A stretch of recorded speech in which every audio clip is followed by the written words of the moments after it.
kaya nga 'di ba yung hindi ko alam kung totoo yung pinalabas na screenshot ng chat. Sabi nila na sinabi niya doon na magpakita lang tayo na nag-reform na tayo by 21 Nag-change na, maririlis na tayo. oo. So you see here, the person, it's already included in their risk assessment of what they did. Mm-mm. So, ibig sabihin nito, ay they already have a plan. Pinlano na rin nila yung mangyayari after they commit the crime. At ano yung gagawin nila pag sila'y nahuli. So, ibig sabihin, hindi ito yung minimum of 1 year. At pero kasi nga, kung minimum of 1 year, pakita na ng remorse, iyak-iyak, ganyan, nalaan mo na po ang emirate. I don't think that's fair. O unang-una sa mga victims, family ng victims. That's more like pabango o kailangan 1 year of reform, mare-reform natin. Pero that is actually your opinion na 1 year lang mare-reform na. But the thing is, reformation, ang ginamit yung argument, why cannot they be held fully accountable like an adult, is that their brain is not fully formed. So what is now the scientific explanation that you can fully form the brain after 1 year? Correctly. Especially if the crime committed is heinous. That crime, if the crime that's got committed by that developing brain is heinous, then that brain requires longer reformation. I think that's more intuitive, no, than saying na 1 year lang mare-reform na natin. No, that's impossible. No, that's physically impossible. Kulang kasi yung yung foundation ng batas is banking on hope. And I think that's the gravest mistake of the juvenile justice system. Na umaasa ka na kapag ka binigay mo yung nakasulat doon sa sa batas mo, is may pag-asa na magbago siya. Ganon. Which is, I think, is the wrong way to look at legislation. Kasi you do not legislate hope. Hindi mo le-legislate dahil namamag-asa ka. Ganon. Ang legislation should be something that would, number one, deter people from doing what you want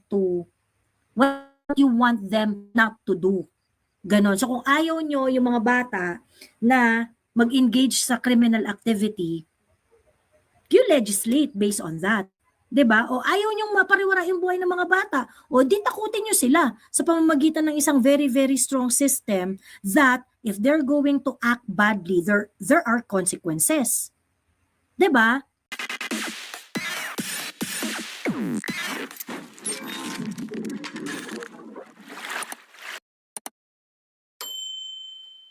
Hi everyone! Na-miss niyo ba ako? Char. Na-miss ka namin. Ayan. Oy, ang hello ingay ng background. Kamusta? May katawanan nga. Ano yun? Kamusta ang mga eksena? Oy, pinaalam ko to kay kay Jack ha. Sabihin ko raw sa'yo na crush ka raw niya.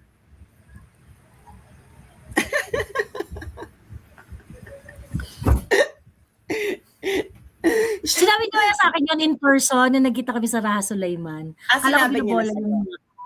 Sinabi niya na sa'yo. Okay, so hindi naman pala, it's nothing new. Pero yun ang sinabi niya na crush ka raw niya. Sabi ko, sabihin ko kay Joey yan. Sabihin mo. Sabihin mo sa live, ganyan. Sabi niya, okay, sinabi ko na, Jack ha. Ikaw nagsabi niyan. Hindi ko lang alam kung dahil lasing ka na. Anyway, mabait si Jack ha. Nakakaloka si Jack. Diyos mio. Alam mo ba athlete siya? Athlete siya? National team yan, Dragon Boat. Okay. Kaya pala malaki yung katawan ni Jack. Ang nakakaloka dito kay Jack, punyetang energy, talagang, sabi ko, nakakaloka to. Talagang, alam mo, yung ibang mga lalaki kasama namin na, na talaga sila, parang, ano na, low syempre, that's natural, no? Pa-low energy ka na as time unfolds. Pero si Oo. Jack, consistent. Alam mo yan, ang energy niya, nung nakita ko siya, it's at 10. Bakla, goodbye na kaming lahat, nasa 10 pa rin siya. Yan pa rin. Grabe. Ibang klase si Jack. Wala talaga siyang kapaguran. Sabi ko, walang kapaguran. Uminom na lahat, ganyan. Kumain na, ganyan. Naglakad-lakad na kami. Hindi siya na-drain. Oo. Hindi na-drain ang energy ni Kuya. Athlete eh. Oo, athlete. Ayan. Ay, kaloka. Maraming salamat. May nagpadala ng tip. Ngayon lang. Thank you so much. Nagpadala ng tip sa aking GCash. Thank you. Pangkape-kape. So, ayun ang ganap. So, okay. Ano na ang ating pagchichikahan, girl? Oo. Hindi kasi maraming gustong mag-opinion tungkol dun sa juvenile justice system na meron tayo. Kasi nga, because of what happened doon sa shooting sa Tacloban. Ay, wag nating sabihin na lang natin bang-bang sa Tacloban para hindi tayo ma-ban dahil napakahigpit na nag-update ng policies ang YouTube at kailangan mong i-code ang mga bagay na ayaw nilang marinig. Ayan. So, okay. Bang, bang, bang. So, yung bang, bang, bang sa Tacloban. Kasi ang nakakaloka kasi niyan sa juvenile justice law natin, if I'm not mistaken, at certain cut-off, 1 year lang pwede ka nang ma-release if there's a proof na nalaman mo na yung consequences, nagkaroon ka na-reform ka na. What is it, 1 year? Kasi yun yung narinig ko dun sa pinag-i-explain na taga-Ateneo na I think something like that. Yung kasi meron kang parang intervention program, diversion program, and then meron siyang katumbas na period. Minimum of 1 year. I think so. Oo. Ganon. Well, if you're going to look at it, no, kahit sabihin mo, kahit mag-agree tayo na hindi natin siya ilalagay sa adult prison, if he's not 18 and above, if we're going to agree on that, that's fine. No, hindi wag niyo ilagay sa wag niyo ilagay sa adult prison. Pero I think the main contention there is, bakit minimum of 1 year? Girl, kung ikaw, bagets ka, nakapagplano kang magnenok ng baril-barilan, nakapagplano ka, girl, you can game the system. Ganun lang pala, kailangan lang pala magpakita ng remorse, kailangan lang pala magganyan. Nilalabas ka na. Hindi ba? Oo. Yeah. Kasi ang hindi rin kasi nila doon na I think pwede kasing pagsamahin yung wag ipasok sa adult prison ang isang juvenile offender, but make the intervention longer. Wag mo siyang ang little ng consequence Ang little ng consequence. Especially for heinous crimes. Kasi kung yun lang ang pinagpuputok ng butsin ninyo, na wag siya ilagay sa adult prison kasi hindi naman wala siyang adult mind, fine. Then di gumawa kayo ng prison for youngsters, di ba? Yun nga, rehabilitation with confinement. But the confinement should be directly, the years of confinement should be directly proportional to the crime itself. Kasi girl, if you are a teenager or nakagawa ka ng karumal-dumal na krimen, bakla, don't tell me, is there any scientific explanation of why 1 year of intervention would be enough to actually reform, which would include restructuring the brain? Maybe the brain has been going through some damages as the person is still a teenager. There's none, no? Kaya nga, they can easily game the system. Like for example, they might not be able to, they might not repeat this. Like itong dalawang to, they might not repeat this. Maybe this is really out of your, a way to get back to their bulliers. Or, yun lang yung ano nila. And then, kaya nga 'di ba hindi ko alam kung totoo yung pinalabas na screenshot ng chat. Sabi nila na sinabi niya doon na magpakita lang tayo na nag-reform na tayo by 21 Change na, tayo. oo. So you see here the person, it's already included in their risk assessment of what they did. Mm-mm. So ibig sabihin nito, ay they already have a plan. Pinlano na rin nila yung mangyayari after they commit the crime. At ano yung gagawin nila pag sila'y nahuli. So ibig sabihin, hindi ito yung minimum of 1 year. At pero kasi nga, kung minimum of 1 year, pakita na ng remorse, iyak-iyak, ganyan, nalaan mo na po ang emirate. I don't think that's fair. O unang-una sa mga victims, family ng victims. Ikalawa, I don't think that there is any scientific explanation. Kasi yun yung ano nila, science eh. Di ba? Hindi pa kasi fully form yung brain. Okay, so what is the science behind 1 year of rehabilitation is enough? Oo. At commensurate yan. To shape the brain into proper form, di ba? Exactly. Wala nga, di ba? Ano lang yun eh. That's more like pabango o kailangan 1 year of reform, mare-reform natin. Pero that is actually your opinion na 1 year lang mare-reform na. But the thing is, reformation, ang ginamit yung argument, why cannot they be held fully accountable like an adult, is that their brain is not fully formed.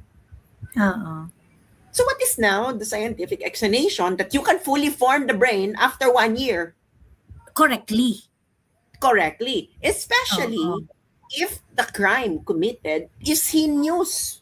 Ibig sabihin, if the brain, if the brain that committed that crime, if the crime that's got committed by that developing brain is heinous, then that brain requires longer reformation. Ganun lang, I think that's more intuitive, no, than saying na 1 year lang mare-reform na natin. No, that's impossible.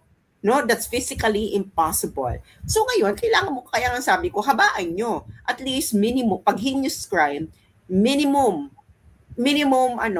rehabilitation with confinement would be 13 years.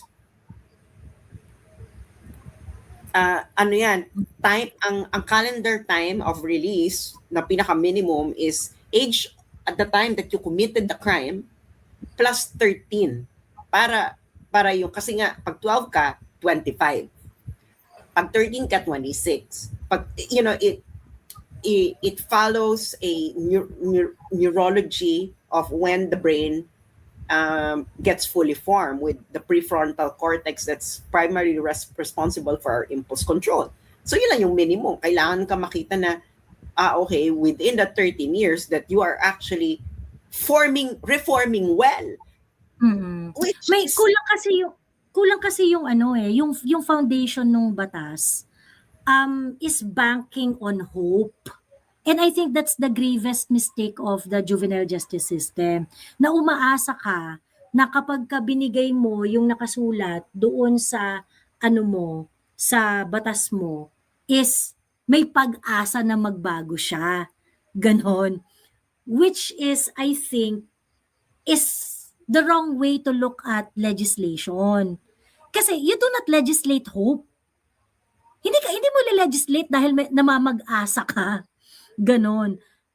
Ang legislation should be something that would, number one, deter people from doing what you want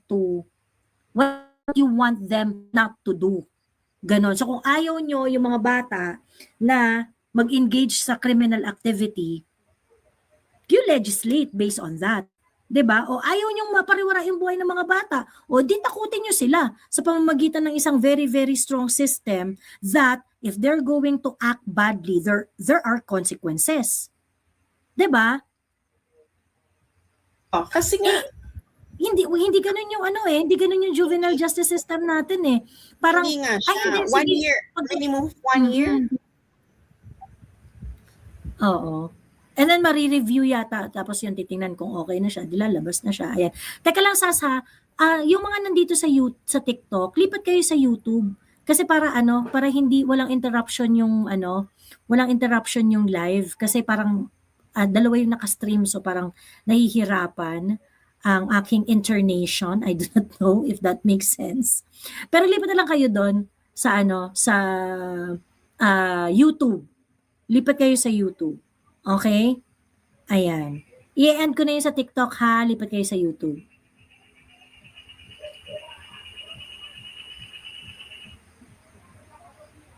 Ayun. Nag-ooperate yung juvenile justice system natin. Yung as it is right now, nag-ooperate siya na ang daming masyadong assumption. Like for example, if I remember it correctly, yung intervention program, diversion and things like that, it has to be funded by the LGU. And if I remember it correctly, 1% of the budget of the local government unit has to be allocated para sa Bahay Pag-asa for the intervention, diversion and other programs for the children in conflict with laws. Nung binabatong batas na ito, isa sa mga pinakamabibigat na kritik nitong batas na ito, si PRRD. Nevertheless, kasi batas pa rin naman yan so kailangan pa rin nilang i-enforce yan. Davao City is one of the few local government units na nakakuha ng na humakot ng awards for being a child-friendly kineso, ganyan-ganyan, kasi nakakomply sila doon sa nire-require ng batas pagdating doon sa paggawa ng Bahay Pag-asa, pag-design ng mga intervention program, diversion program and other programs in relation doon sa pag-reform ng children in conflict with laws. Despite the fact na kinikriticize ni PRRD heavily yung batas na yan ni Kiko, in-implement siya ni PRRD. And because he was able to implement it in such a way na fully compliant siya dun sa batas, marami siyang awards na nakuha because of it. Be that as it may, PRRD does not agree doon sa batas. Kasi nga, hindi kasi siya hindi yung parang you want to reform the children in conflict with law, pero ano yung assurance na kapag kunwari meron kang diversion program or intervention program for 1 year or so, ganyan na yung batang gumawa ng heinous crime magiging fully reformed na siya, 'di ba? For example, nag-engage siya sa heinous crime, binalatan yung mukha nung babaeng ginahasa niya. For example lang ganun yung ginawa noong 15 years old or 14 years old. And then after 1 year, nagpakita siya ng remorse, nagpakita siya ng sa kanyang behavior. Would you like to bring that kid back to your home? Ano yung guarantee na na-reform mo siya? 'Di ba? Hindi rin naman masyadong handa at sophisticated yung mga Bahay Pag-asa na inaasa lang ng batas na ito na gampanan ng local government units at budgetan sa kanilang sa kanilang sariling bulsa yung pamamalakad nitong mga ito. Hindi yung rin kasi yung reality rin na hindi talaga kaya ng maraming local government units na magpondo ng isang massive reform institution rehabilitation institution para sa mga batang in conflict with laws, ridiculous eh. Yung, sige, magandang intention, maganda yung yung gusto nyong gawin. Kumbaga parang in perfect situation, siguro may laban yung batas na yan. Pero yung mga practical considerations kasi, wali talaga. Ayun. Gumawa si Pangalinan ng batas na ganyan, tapos wala siyang contingency sa mangyayari sa bata. Hindi sapat yung shelter at program, kaya nangyayari, labas-pasok lang din, naging pasaway na lang. Hindi, I think kasi, to be fair to Kiko Pangilinan, it is not his full responsibility. Okay? Because that law was deliberated in Congress, in the House of Representatives, and in the Senate. Ngayon, the right approach there is to admit that the deliberation actually rested. This now becomes a systemic problem, no? And I think this applies to a lot of laws in our country. Na the deliberation does not is divorced, no? Is divorced from physical, biological, and neurological insights on when a brain would be changed. So, Because if you're going to say na mare-reform yung tao, you are not reforming an abstract person. No, you are reforming a physical system. Okay? Ngayon, if you think that ang nangyari kasi, no, parang they looking at a human being as if a human being is a machine. Parang kotse, o nasira yung kotse, o whatever, kaya natin itong kumpunihin in 1 year. That is actually a holdover of a dehumanizing view about a human person. That's why the entire law is based on faulty assumption about how a human being can actually be changed. A human being is not a machine. Okay? Once you admit asawa mo nga habang buhay mong tinitrain eh, di ba? Yung asawa kang pinakasalan mo habang buhay mong tinitrain kung paano gumamit ng banyo eh, di ba? ang aso mo nga, saka ang pusa mo nga, kailangan mo yan every day, ang training mo, may ganyan-ganyan ka pa. Pusa at aso pa lang yan, ha? Pusa at aso pa lang yan. What more an entire human being which is a more complex biological system. Okay? So that is the number one mistake. They think, if you think that you can reform a human being in 1 year, you are thinking that a human being is like a machine that you can fix in that time frame, which is scientifically incorrect. That is just your feeling. Correct. That is a very reductionist view of of human of human complexities, 'di ba? Na parang they can be reformed within certain period of time. Ano 'yan? Kotse? Ano 'yan? Radyo? Yeah. 'Di ba? Yun nga yung malaking pagkakamali nila. Ngayon, pag sinabi mo na okay, and I think we will accept, no, given that their premise na itong mga batang ito, they have a developmental problem. That's why they were able to commit a heinous crime. Okay, I accept that. Okay, what I don't accept is you think that the developmental problem can be changed in a window of time frame of 1 year, at least 1 year. Ano yung basis mo dyan? Kasi nga, no, yung mga eksena nila na mga bata hindi kriminal, ganyan. Bakla, they committed a crime. As simple as that.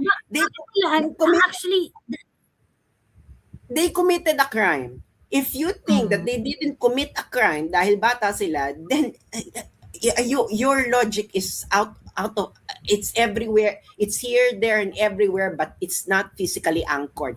They committed a crime. Ngayon, ang pinag-uusapan lang natin dito is, should they be imprisoned in adult prison? And I think a lot of people, I notice sa ano ko na they don't agree na they should be imprisoned in adult prison. Correct. Ano ngayon yung sentencing?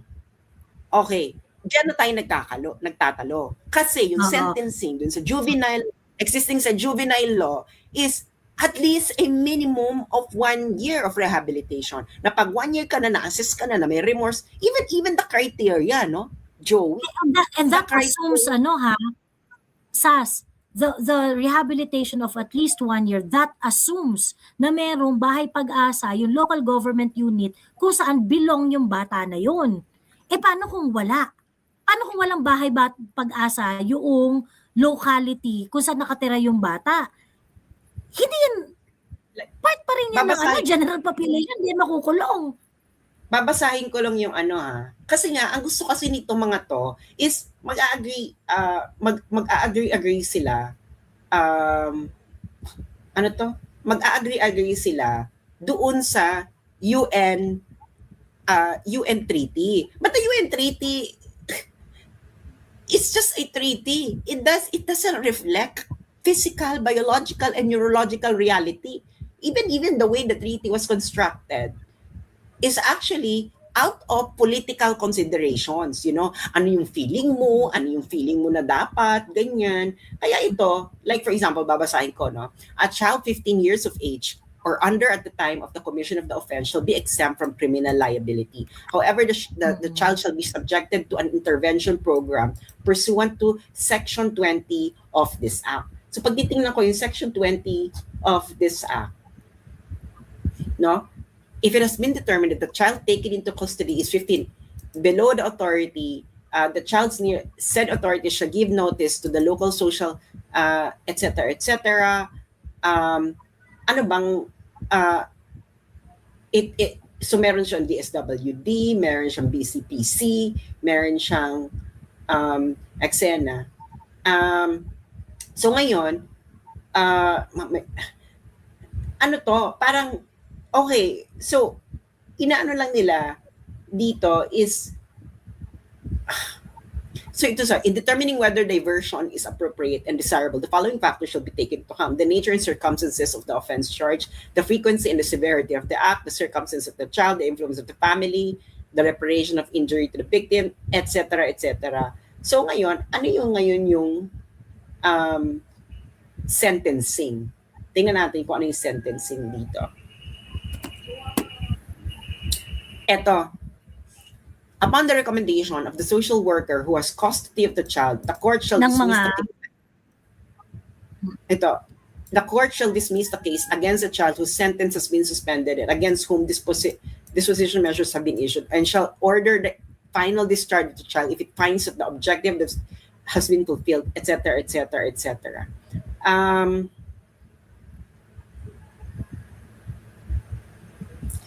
Ano to, malabo yung batas.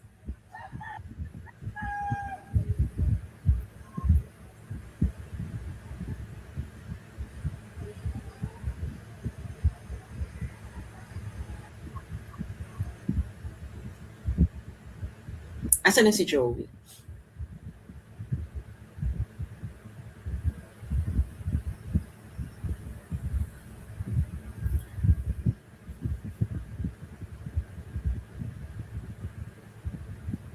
Ay, nawala na si Joey. Joey, nasan ka na?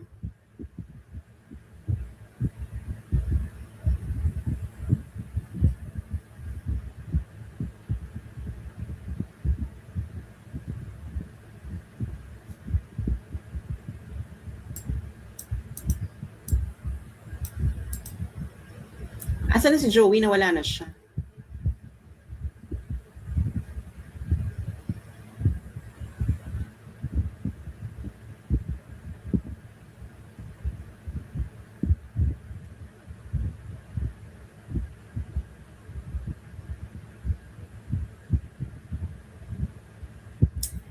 Nawala ba si Joey o ako lang? Iniwan na naman ako ni Joey. Ayan, I'm back. Iniwan na naman ako ni Joey. Ayan na ako. Oo. So, hindi ko kasi makita dito yung Kasi yun yung binanggit ng binanggit ng taga-Ateneo na in-interview siya eh. 1 year? Sabi niya 1 year. I think Maling 1 year kasi yan yung period na re-reviewin na yung performance ng bata for the intervention or diversion program, ganun. 1 year. 1 year lang.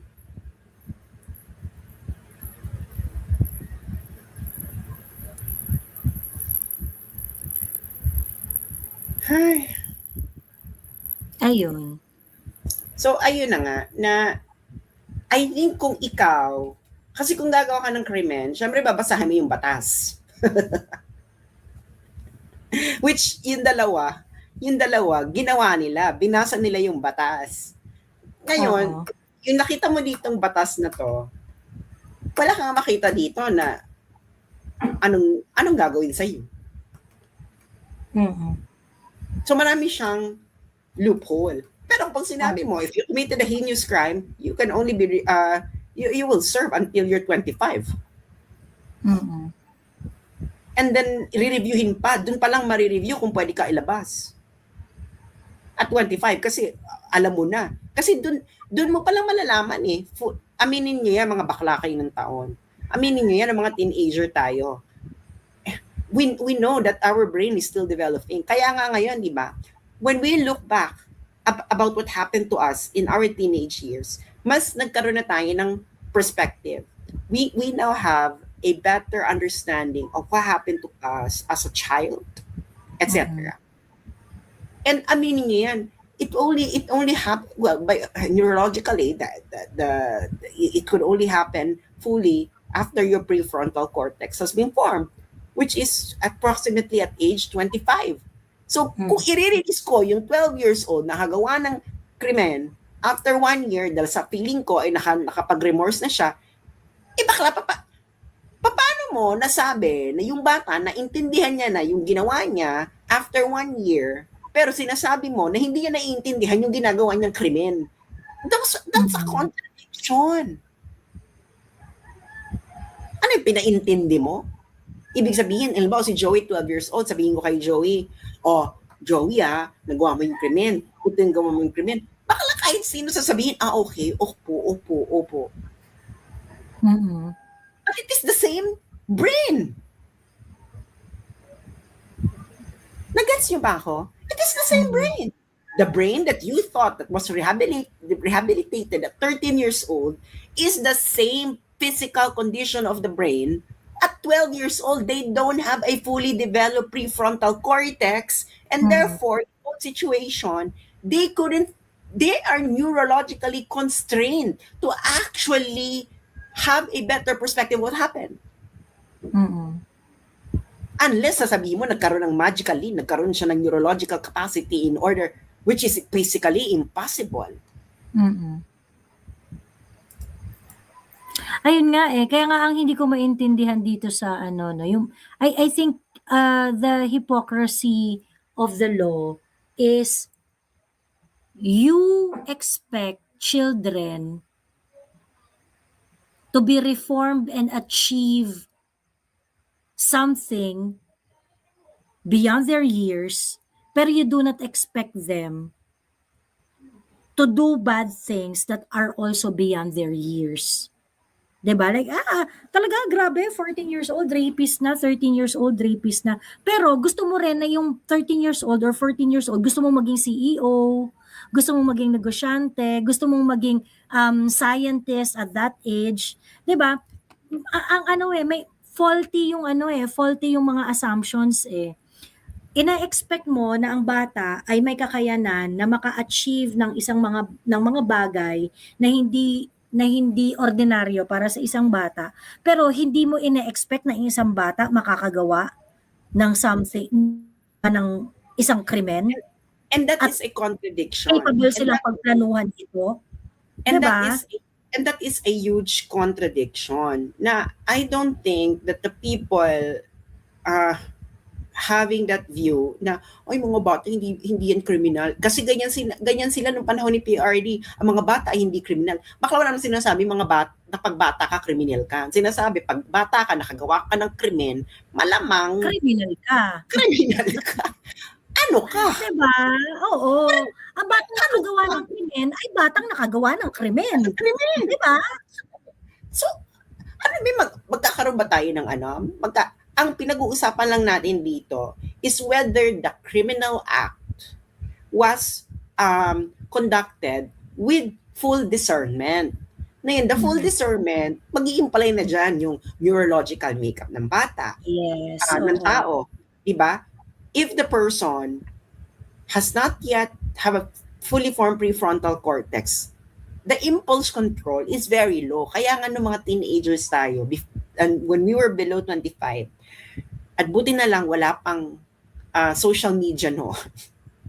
We have done a lot of things out of impulse. Now, compare yourself to your 15 years old, you would see the difference. No? Right now, mas constrained ka, etc. Because there are now more constrained architecture in your brain that will not let you act based on impulse. Now, ito ngayon sila na sinasabi ni Joey na they expect a kid to actually accomplish things that an adult would accomplish. Yeah. Pero pagdating sa krimen, which can be accomplished by an adult and can also, pero pagdating sa bata ay hindi sila makaka-accomplish ng krimen. Ano ito? Is there a different brain for accomplishing positive things and accomplishing negative things? Impossible! It's the same brain. The brain that was able to become a CEO at 14 years old is also the same brain that was able to actually commit heinous crimes. Ngayon, yung 14 years old na CEO or scientist or whatever, you wouldn't even know if they're actually it is actually not out of impulse, out of this, and maybe after 25, they would realize na ayoko pala maging scientist. Which a lot of things happened, Yung mga promil kid, hindi ko na lang sabihin kung sinong promil kid ito. Merong isang promil kid girl, nakakaloka, no? Bonggang-bongga siyang promil kid, ganyan. Alam mo, ang taas ng expectation sa kanya as a kid, no? Kasi nilagay ka pa sa commercial, like isa kang brilliant, ganito. Bakla! Eventually, yung sinasabing magiging siya nung panahon na yon, hindi naging siya. Ano pa, girl? Nagdrugay-drugay pa yung promil kid. Kasi nga, super yung stress sa kanya to be able to do, eventually, hindi yung profession eventually, yung profession na sinasabi na magiging siya, hindi yung naging siya. So nakikita niyo. So it's the same thing, no? I really the law has to be revised in all sense of the word, and the political.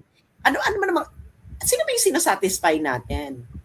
If we're going to say na habaan natin yung intervention when it's in heinous crime, habaan nyo. Na if you think that the brain that does it is damaged, then you cannot decide arbitrarily na at least 1 year. No, you get a specific cut-off. No, if you committed a heinous crime, you actually made the life of the victim suffer for a longer time. So why wouldn't you let the kid actually be confined and rehabilitated for a longer time as well? What is the explanation? Hindi ba?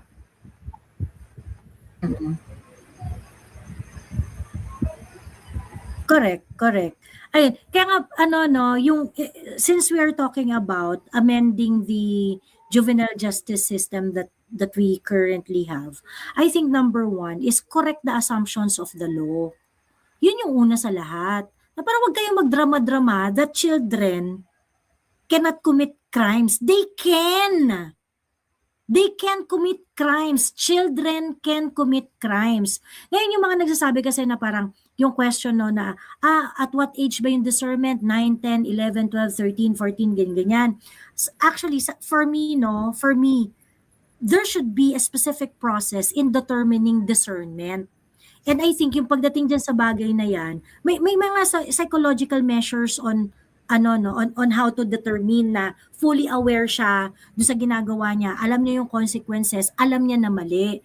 Kasi And penal laws are supposed to punish the perversity of the mind of the offender. Yun yung pinapunish mo dyan na alam mong mali, ba't mo ginawa?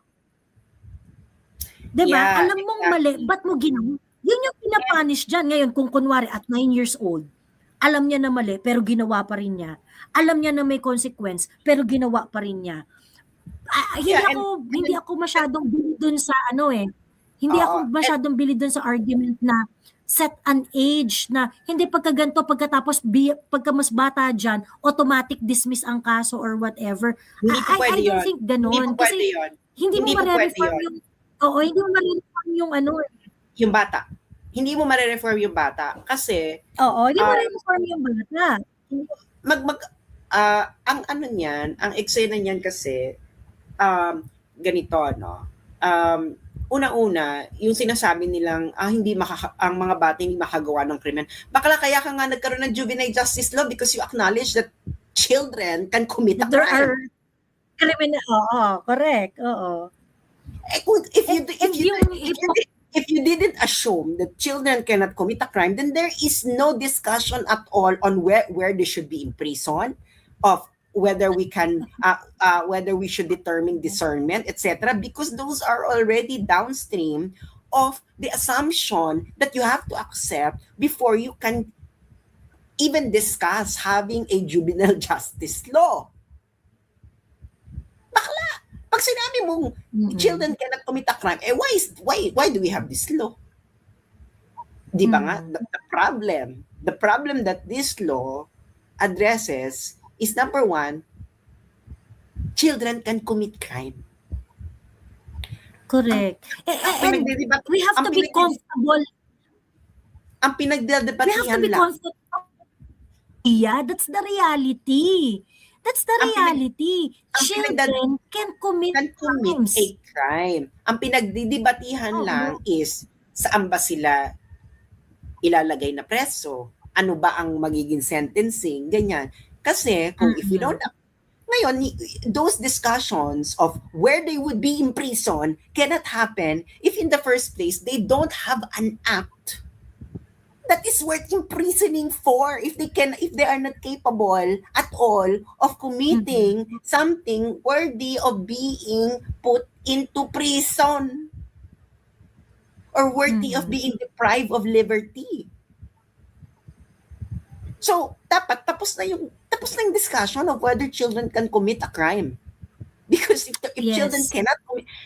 children cannot commit a crime, like it is a physical impossibility that they can, we wouldn't have this discussion at all.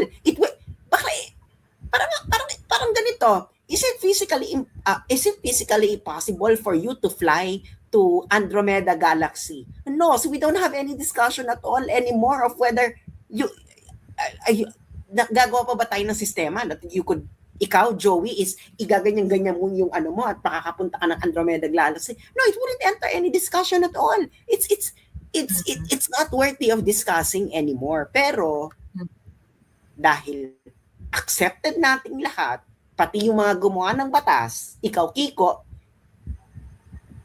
accepted mo yan. Na you have to have that assumption that children can commit crimes. Whether you call it in conflict with the law, it's still a crime. Correct. Yun kasi yung nakakairita dun sa yung sa batas. Yun yung nakakairita dun sa batas. Masyado niyang binutter up yung situation because it is banking on hope. Ito nga ako I remember when I think in my political science class yun na ano ba yung isa sa major na criteria sa paggawa ng batas, you don't legislate based on hope. Na gawin mo to, gagawin mo tong batas na to in the hopes na ganito yung magiging consequence. Because the law should be direct. The law should be direct. 'Di ba? Kung meron kang gustong pigilin, dapat yung batas mo, direkta, yun yung i-address niya. Ang problema doon sa juvenile justice system, umaasa siya na kapag ka nag-undergo ng reformation, intervention, at mga kung ano-ano pang mga programa, ang isang batang in conflict with laws, nag-hope siya na mare-reform niya ang bata. And that is that is a legislative failure. That is a legislative failure. Kasi ang batas dapat klaro. Pagka kunwari sinabi mo bawal mag-cross sa pulang linya, bawal mag-cross. Pag nag-cross ka sa pulang linya, that's punishable by law. Ngayon kung sakali I want to ask for an exemption, then there should be a process for that. Klaro. 'Di ba? Ano yung Klaro general siya. rule, ano yung exception, papasok ka ba doon? Ganon. Yeah. And it should be the same thing, the same way on how we are supposed to look at children committing crimes. Okay, ang general rule natin, yung mga 18 years old, yung mga adult, pagka meron applicable na yung mga batas sa iyo, 'di ba? Yung mga penal law sa iyo. Pag nag-commit ka ng krimen, ito yung mga katumbas, napatunayan sa korte na nag-commit ka ng krimen, ito yung mga katumbas na mga kaparusahan dyan. Ito yung pagbabayaran mo dyan. Ngayon, kung kunwari, ikaw ay bata, okay, ikaw ay mas bata, okay, ano yung consequences sa'yo? Hindi po pwedeng wala kang consequence. Hindi po pwede na yung consequence mo is not at par dun sa general rule mo. 'Di ba? Okay, Yeah. but let us take into consideration na mas bata nga yung offender. Since mas bata nga yung offender, Yeah. okay, since may bata nga yung offender, yun yung ile-legislate mo dun sa batas mo. Paano mo ile-level yung consequence ng pag-commit ng crime kapag ang offender ay bata? The law that we have right now does not level the consequence and the act at par dun sa general rule na meron tayo. Ang ano kasi Yun yung niyan, problem. ganito kasi yung as I gather their reasoning, argumentation, they say na the consequence should be, parang ang tenor kasi nung argument is the consequence of a crime committed by an adult should be different from the consequence committed by a child because magkaiba sila ng developmental level. Okay. Because They it's are a child. they are a different developmental stage of their life. Okay. Unang-una, that argument, it's a slippery argument. Okay? Kasi the consequence of a crime is the same. Kung ako, 12-year-old ako,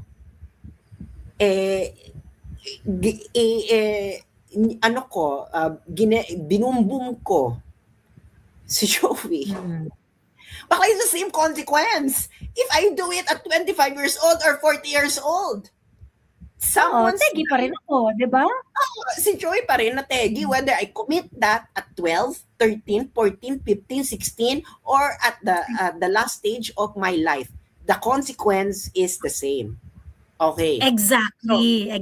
So pareho kayo ng consequence. Ngayon, ang inaano lang kasi nila is kasi masasayang yung baka pwede pang mare-reform pa yung bata. Okay, granting that they could be reformed. Okay, that they could reform it at etc. Babalik ulit tayo dun sa premise about developmental stage. A kid who didn't commit a crime,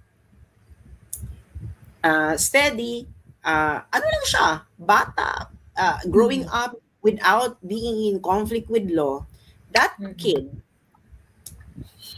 developmental trajectory is actually following normal trajectory. Okay, normal trajectory. Ibig sabihin, this is like just what expected na itong batang ito, that they would mature at 18, etc. And wala silang kinukumit na crime within the developmental trajectory.